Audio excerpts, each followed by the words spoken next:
Skill booster में आपका स्वागत है। आज हम फिर बात करेंगे फाइनेंस और डेप्थ के बारे में। नमस्कार, मैं दीपक शर्मा, बिजनेस कंसल्टेंट और आपका मोटिवेशनल स्पीकर।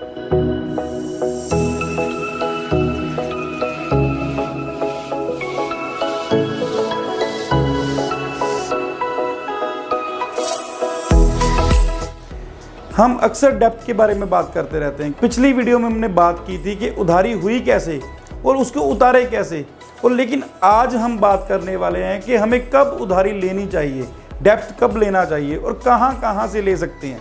इस चीज़ के बारे में हम ब्रीफली जानकारी लेंगे कि हमें किस टाइम, कैसे और किस तरीके से हमने डेप्थ लेना चाहिए। कोई भी एंटरप्रेन्योर होता है, कोई बिजनेसमैन होता है, वो हर टाइम यही चीज़ सोचता रहता है कि मैं कब लोन लूँ, मेरी कंपनी में इतनी क्षमता है कि मैं और लोन ले सकता हूँ। इसी चीज़ को सोच के वो परेशान होता रहता है। लेकिन मैं आज आपको यही चीज़ बताऊंगा कि आप किस तरीके से कैलकुलेट करें कि आप लोन ले सकते हैं या नहीं ले सकते। अगर हमें ये चीज़ पता है कि हमने लोन लेना क्यों है, तो हम लोन लेने के लिए सक्षम हैं।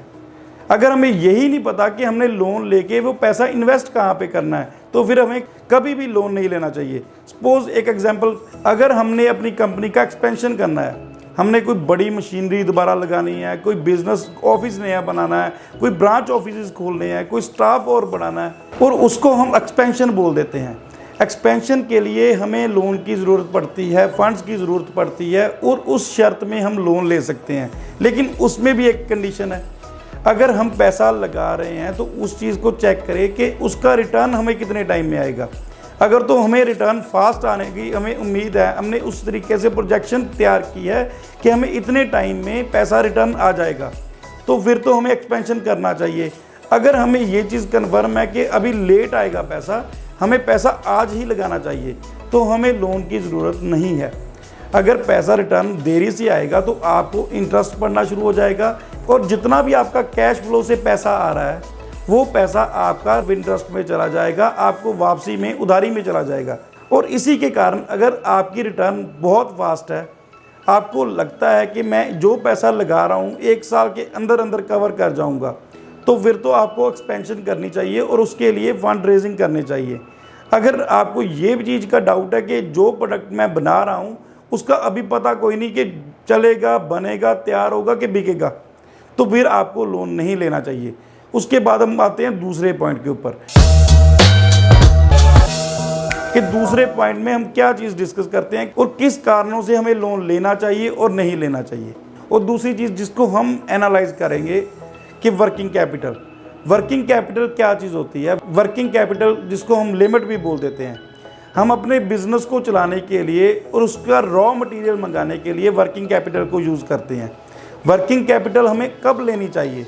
वर्किंग कैपिटल हम उस टाइम लें जिस टाइम हमें पता है कि हम ये मटेरियल तैयार कर रहे हैं, इसको मार्केट में देंगे और इसकी रिटर्न हमें जल्दी ही मिल जाएगी, तो हम वर्किंग कैपिटल लें। अगर हमें लगता है कि हमारा उधारी में पैसा फंस जाएगा, हमें पैसा वापस नहीं आएगा, तो फिर वर्किंग कैपिटल की हमें कोई ज़रूरत नहीं है। अगर तो पैसे की रोटेशन हो रही है, पैसा घूम रहा है, पैसा घूम के आपके पास आ रहा है, आपका कैश फ्लो बढ़ रहा है, तो वर्किंग कैपिटल लोन लें, अदरवाइज ना लें। इसके बाद आता है तीसरा पॉइंट। तीसरा पॉइंट सबसे मेन पॉइंट है जिसको हम मानते हैं। तीसरा पॉइंट है लोन रीपेमेंट। सपोज हमने 2-3 साल पहले किसी बैंक से लोन लिया था, या किसी NBFC से लोन लिया था, फाइनेंशियल इंस्टीट्यूट से लिया था, या मनी लेंडर से पैसे लिए थे, वो आज वापस करने का समय आ गया, तो उस कंडीशन में भी हम लोन ले सकते हैं।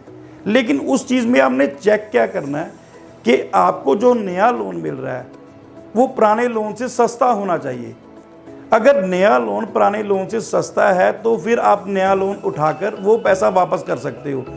अगर वो लोन आपको पुराने लोन से महंगा मिल रहा है तो आप उसी का ड्यूरेशन बढ़ाएं जो आपका पहले लोन चल रहा है। सपोज हम बात करते हैं एक छोटी सी एग्जांपल से, आपका पहला लोन जो चल रहा है वो 24% इंटरेस्ट पे चल रहा है।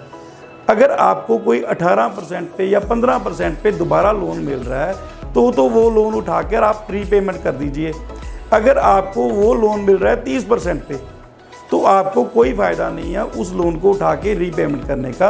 आपका कैश फ्लो उसमें जाएगा, आपका इंटरेस्ट बढ़ जाएगा, आपके ऊपर स्ट्रेस बढ़ेगा, आपकी बर्डन बढ़ जाएगी। इसको बोलते हैं लोन पेमेंट के लिए लोन लेना। और 3 पॉइंट आपको क्लियर हो गए कि कब पैसा लेना चाहिए, कहाँ पैसा यूज़ करना चाहिए। और इसके बाद आता है कैलकुलेशन। जो हमारा चौथा पॉइंट है।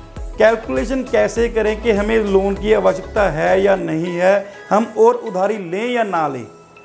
कैलकुलेशन आपको मैं सिखाता हूं। उस तरीके से अगर आप कैलकुलेशन करोगे तो आपकी कंपनी हमेशा ग्रो ही करेगी, नीचे को कभी भी नहीं आएगी। हम कैलकुलेट कैसे करें कि हमें किस टाइम लोन लेना चाहिए।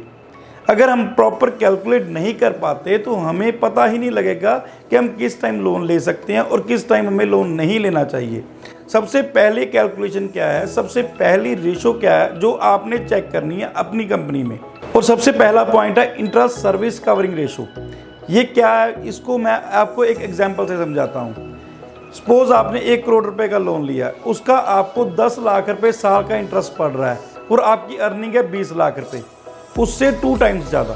तो आप और लोन लेने की क्षमता में नहीं हो, क्योंकि आपको 50% मिनिमम चाहिए अपने कारोबार को और अपने घर को चलाने के लिए। अगर इससे ज़्यादा आप रीपेमेंट करोगे तो आपको दिक्कत होगी।